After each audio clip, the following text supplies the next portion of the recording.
नमस्कार, आप देख रहे हैं न्यूज नेशन। आपके साथ में हूं सबीना तामंग देशमुख। और रोहिंग्या का जाल सुरक्षा पथ सवाल से लेकर हमारी एक खास पेशकश जारी है। खास मेहमान भी हमारे साथ इस वक्त होंगे, लेकिन बड़ी खबर इसी से जुड़ी हुई आप तक पहुंचा दें कि रोहिंग्या पर इस वक्त की यह सबसे अहम खबर। रोहिंग्या पर न्यूज नेशन पर बड़ा खुलासा हुआ है। रोहिंग्या शरणार्थियों को भारत में बसाने की साजिश यहां पर सामने आई है। म्यांमार हिंसा से पहले जम्मू में बसाने का यह सिलसिला एक बड़ी तस्वीर के तौर पर सामने आया है। पश्चिम बंगाल से कराई गई अवैध घुसपैठियों की एंट्री, ये भी आपको बता दें कि मालदा से अवैध घुसपैठियों को दिल्ली तक लाया गया। ये बड़ा खुलासा न्यूज नेशन के जरिए सामने आया है। परत दर परत किस तरह से ये पूरी तस्वीर यहां पर बनी और आगे बन रही है, वो आपको रिपोर्ट के जरिए जरूर दिखाएंगे। चर्चा भी करेंगे खास पैनल से, लेकिन इससे पहले ये बड़ी खबर आप तक हम पहुंचा रहे हैं कि किस तरह से पश्चिम बंगाल से अवैध घुसपैठियों की एंट्री करवाई गई, किस तरह से मालदा से अवैध घुसपैठियों को दिल्ली तक लाया गया है।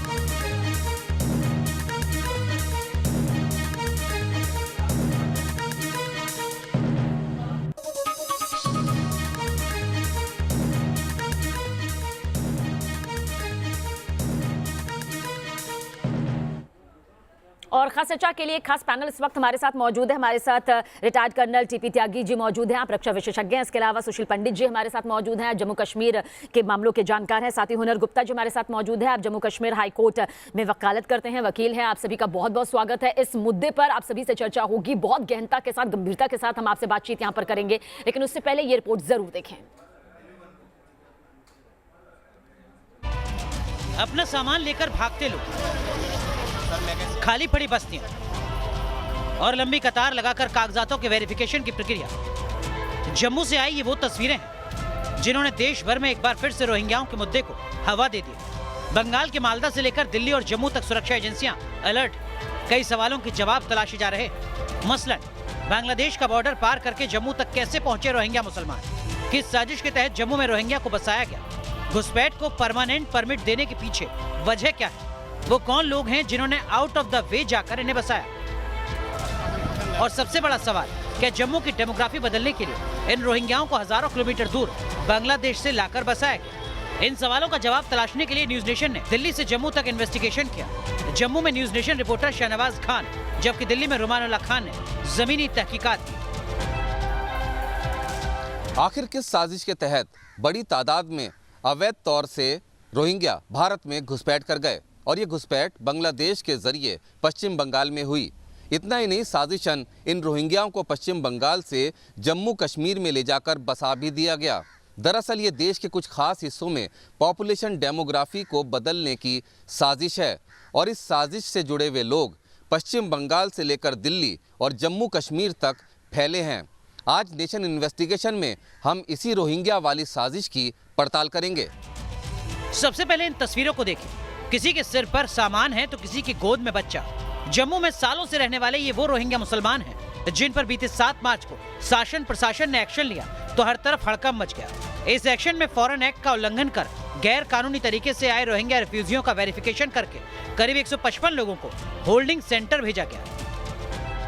पुलिस और जो प्रशासन है उसने यहाँ पर जो वेरिफिकेशन का प्रोसेस है उसको यहाँ पर लगातार चालू रखा है, और लगातार वेरिफिकेशन जो है वो लगातार यहाँ पर रोहिंग्या रिफ्यूजीज की हो रही है। और ये अब फिलहाल देखा जा रहा है कि कितने ऐसे रोहिंग्या रिफ्यूजी हैं जो इस समय जम्मू में यहाँ पर रह रहे हैं। जम्मू में हुई इस कार्रवाई का असर दिल्ली में दिखा।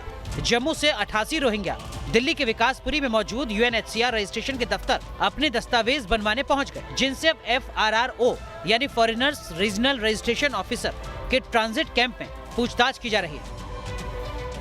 नेशन इन्वेस्टिगेशन में अपनी पड़ताल करते हुए हम FRRO के दफ्तर पहुंचे।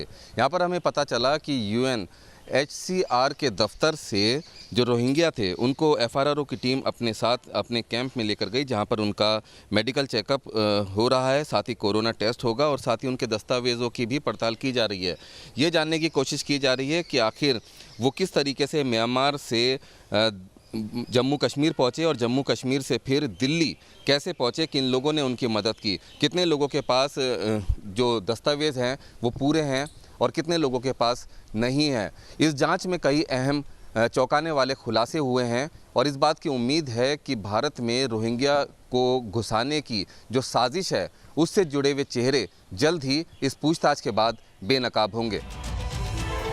सवाल यह है कि अवैध घुसपैठिए म्यांमार से जम्मू तक कैसे पहुंचे, ये जानने के लिए आपको देश में रोहिंग्या आबादी को समझना होगा। रोहिंग्या मुसलमान 1980 से भारत आ रहे हैं। यूएनएचआरसी से रजिस्टर्ड रोहिंग्याओं की संख्या 14,000, जबकि एक अनुमान के मुताबिक भारत में करीब 40,000 रोहिंग्या हैं। जम्मू कश्मीर में रोहिंग्या शरणार्थियों के पहुंचने की जांच पड़ताल में चौंकाने वाले तथ्य सामने आ रहे हैं। सुरक्षा एजेंसियों के मुताबिक म्यांमार में नस्ली भेदभाव और हिंसा शुरू होने के काफी पहले से रोहिंग्याओं को जम्मू में लाकर बसाने का सिलसिला शुरू हो गया था।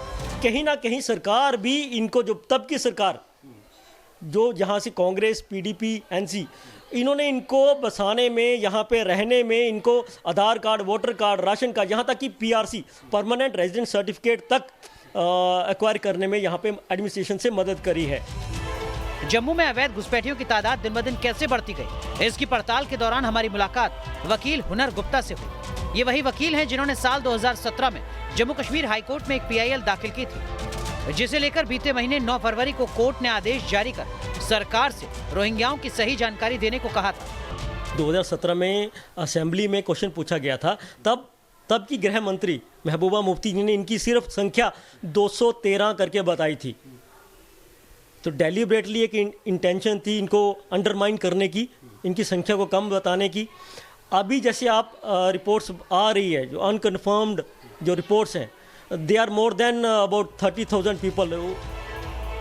अब सवाल ये उठता है कि पश्चिम बंगाल से चलकर कई राज्यों को पार करते हुए ये अवैध घुसपैठिए आखिर जम्मू तक कैसे पहुंच जाते हैं, और इसके पीछे भी खेल बड़ा है। बंगाल के मालदा से, जहां से अवैध घुसपैठियों को लाया जाता है दिल्ली तक, और फिर दिल्ली से जम्मू तक, जहां इन्हें ले जाकर बसाया जाता है, कई मजहबी एनजीओ का एक्टिव रोल रहता है। ये मजहबी संस्थाएं और एनजीओ रोहिंग्याओं को जम्मू कश्मीर के मुस्लिम बहुल होने का हवाला देते हैं, रोजगार और मजहब की सुरक्षा की पूरी गारंटी देते हैं, और फिर हामी भरने के बाद उनकी यात्रा का बंदोबस्त करके पहले मस्जिद, मदरसों और फिर झुग्गी बस्तियों तक ले जाकर बसा देते हैं। जम्मू से शहनवाज और दिल्ली से रुमानुल्लाह खान के साथ टीम न्यूज नेशन। और एक खास पैनल हमारे साथ मौजूद है, लेकिन सबसे पहले हुनर गुप्ता जी आपकी तरफ रुख करेंगे, क्योंकि आपके जरिए पहले पीआईएल भी दाखिल की गई, उसके बाद ये पूरी तस्वीर यहाँ पर सामने आई। और जाहिर सी बात है, क्योंकि जम्मू कश्मीर हाईकोर्ट के आप वकील है, कानूनी तौर पर भी इस चीज़ को हम आगे समझेंगे, लेकिन क्या कुछ आपको लगता है जो बड़ा खुलासा न्यूज़ नेशन के जरिए हुआ है, उससे ये कितनी हद तक साफ हो जाती है तस्वीर कि रोहिंग्या मुसलमान जो हैं वो आंतरिक सुरक्षा के लिए कितना बड़ा खतरा साबित हो सकते हैं, कितनी ज्यादा गंभीरता से इस पर एकजुट होने की जरूरत है? बिल्कुल, ये रोहिंग्या ना बल्कि ये रोहिंग्या ही, जो मेरी पीएल है वो सिर्फ रोहिंग्या तक सीमित नहीं है। इसमें जो इलीगल तरीके से जो बांग्लादेशी घुसपैठी हैं उनका भी जिक्र है। दोनों चीज़ों को हमें क्लब करके देखना पड़ेगा। हमें सिर्फ रोहिंग्या की तरफ नहीं इशारा करना है, हमें दोनों को देखना है, क्योंकि दोनों जो लोग हैं वो हमारी आंतरिक सुरक्षा के लिए बहुत बड़ा खतरा है। जैसे कि आपकी रिपोर्ट्स में पूरा इसमें जिक्र किया गया है, मेरी पीआईएल में भी मैंने लिंक इस्टेब्लिश करने की कोशिश की है कि ये लोग देश की सुरक्षा के लिए, और ख़ासकर जो जम्मू जो खित्ता है इसकी जो बिल्कुल बॉर्डर से 10 से 15 किलोमीटर दूर है पाकिस्तान से, और पाकिस्तान और चाइना हमेशा इस ताक में लगा रहता है कि कैसे ऐसे लोगों को आइडेंटिफाई करके उनको भारत के खिलाफ इस्तेमाल किया जाए। उसी की बाबत ये पीएल दायर 2017 में की गई थी।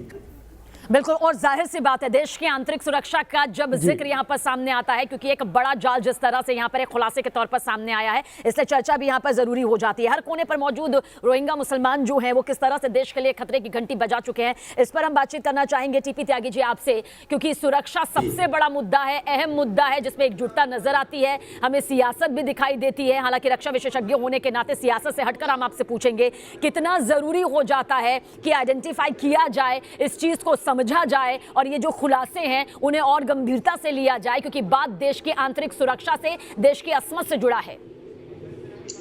ये देखिए, रोहिंग्या का जम्मू में बसना बाय एक्सीडेंट नहीं है, बाय चांस नहीं है, इट इज बाय डिजाइन। कल्पना कीजिए कि महबूबा मुफ्ती ने खुद ही असेंबली के अंदर ये कहा कि वो अपने आप आए हैं। क्या वेस्ट बंगाल से लेके 2000 किलोमीटर दूर जम्मू में वो आए नहीं, उनको लाया गया, उनके आधार कार्ड बनाए गए, वो एक किस्म से स्लीपिंग सेल बन जाएंगे आतंकियों के। तो इसलिए वो देश के लिए सबसे बड़ा सुरक्षा के लिए खतरा है। और उनको ये कहना कि साहब इनको यूनाइटेड नेशंस के जो कमिश्नर हैं रिफ्यूजी के, उन्होंने कार्ड दे दिया है। पहली बात तो ये कि हिंदुस्तान ने 1951 की रिफ्यूजी एक्ट पर हस्ताक्षर नहीं किए थे, लिहाजा United Nations commissioner of refugee का कार्ड यहाँ बेमानी है, उसका कोई मीनिंग नहीं है। दूसरी बात ये कि अगर वो कार्ड माना भी जाए तो वो करीब 16,000 लोगों को दिया गया है, इनकी संख्या तो 40,000 से भी ज्यादा बताई जाती है। अब अगर वो जम्मू के अंदर और सरहद के पास जो करीब 10 किलोमीटर दूर है ये फंस जाते हैं तो ये बिल्कुल मिली जुली बात यही है कि एक बड़ा जाल यहाँ पर दिखाई देता है और अगर ये जाल यकीनन बेहद मजबूती के साथ है तो देश की आंतरिक सुरक्षा के लिए एक बड़ा खतरा भी है। सुशील पंडित जी, जम्मू कश्मीर मामलों के आप जानकार हैं, आपने दोनों ही हमारे पैनलिस्ट को सुना, क्या कुछ आपका रिएक्शन यहाँ पर है? देखिए, क्योंकि जब बात देश की सुरक्षा को लेकर आती है तो हमें उम्मीद यहाँ पर रखनी होती है कि एकजुट आवाज जो है वो बुलंद तौर पर सामने आएगी, क्योंकि एक तरफ सियासत नजर आती है, दूसरी तरफ कानूनी जो पेंच है वो भी यहाँ पर सामने आते हैं। क्या कुछ आपका नजरिया यहाँ पर कहता है?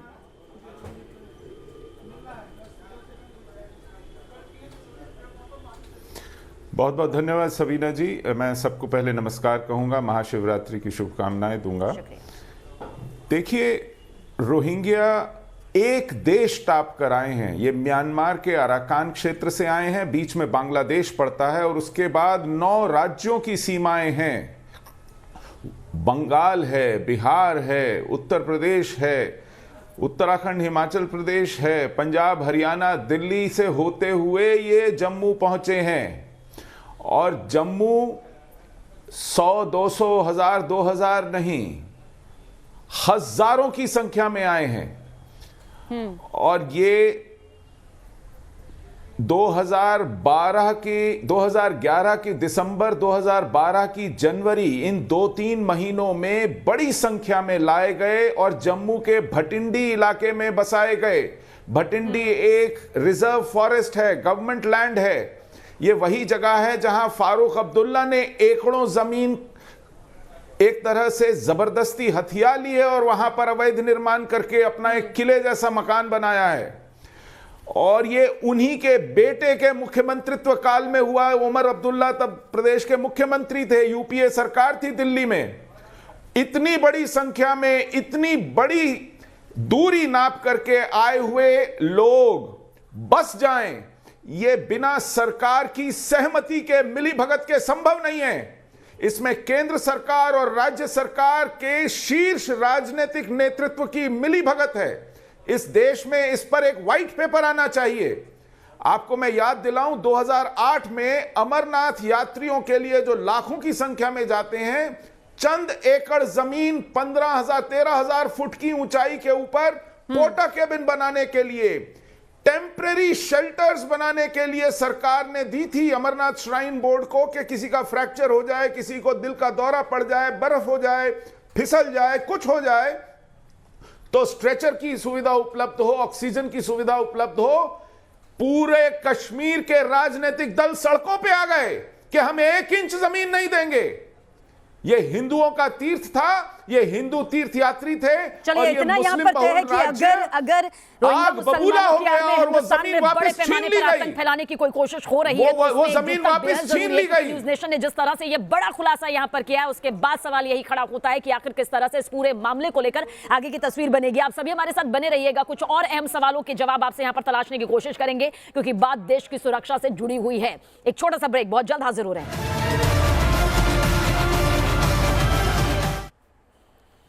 तो रोहिंग्या का जाल कितना खतरनाक यहाँ पर साबित हो सकता है और इसे लेकर जो न्यूज़ नेशन ने बड़ा खुलासा किया है, उसके साथ चर्चा करने के लिए 3 खास मेहमान हमारे साथ मौजूद है। एक बार फिर से आपकी तरफ रुख करेंगे। टीपी त्यागी जी, क्या कुछ आपको लगता है किस तरह की स्ट्रेटेजी होनी चाहिए ताकि इस बड़ी मुसीबत, इस बड़े खतरे से जो है वो निपटा जा सके? एक रक्षा विशेषज्ञ होने के नाते आपकी स्ट्रेटेजी क्या कहती है?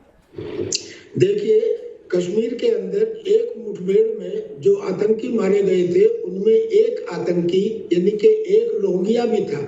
इसका मतलब ये है कि ये केवल एक स्लीपिंग सेल की तरह ही नहीं बल्कि एक बाकायदा एक्टिव टेररिस्ट की तरह भी काम कर सकते हैं। हाफिज सईद ने के भी इनके साथ लिंक होने के सबूत मिले हैं, लिहाजा इनका खतरा छोटा नहीं है। और इस खतरे को खत्म करने के लिए स्ट्रेटेजी कोई बहुत ज्यादा डिफरेंट नहीं, सिंपल एक स्ट्रेटेजी है।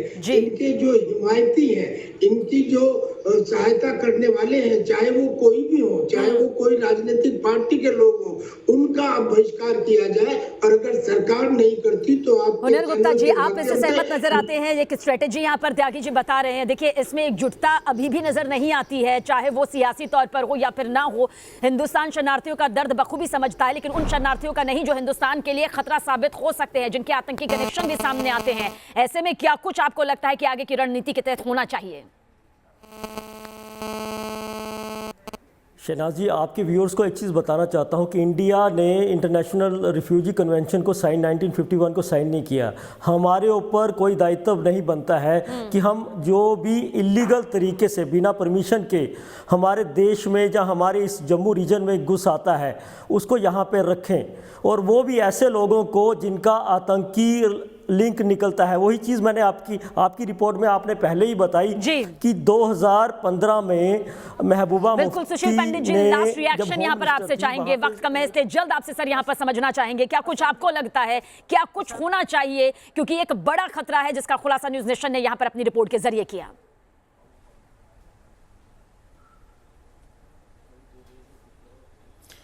सबीना जी, जिस क्षेत्र में जम्मू में इनको बसाया गया है वो आर्मी के सुंजवान कैंप से कुछ 100 मीटर की दूरी पर है, और ये वो सुंजवान कैंप है जहां पिछले 20 सालों में 6 से ज्यादा हमले हुए हैं। हमने अपने जवान खोए हैं, उनके परिवार खोए हैं। इसलिए ये एक बहुत खतरनाक साजिश है, इसकी तह में पहुंचना जरूरी है और इन सबको पैक करके वापस भेजना जरूरी है। बहुत हजारों में से यहाँ पर कहिए सुशील पंडित जी, तह तक पहुंचना बेहद जरूरी है, क्योंकि बात यहाँ पर देश की सुरक्षा से जुड़ी हुई है। बहुत बहुत शुक्रिया आप तीनों का इस खास चर्चा में शामिल होने के लिए। ये खबर हम आपको यहाँ पर बता रहे थे कि किस तरह से पूरी तस्वीर यहाँ पर समझने की जरूरत है। इस वक्त बड़ी खबर हमारे पास आ रही है, बड़ी खबर आप तक हम पहुंचाने जा रहे हैं। किस तरह से यहाँ पर ये पूरी बड़ी खबर, टीएमसी में शामिल होंगे यशवंत सिन्हा। इस वक्त की बड़ी खबर, पूर्व वित्त मंत्री यशवंत सिन्हा आज टीएमसी में शामिल होने जा रहे हैं।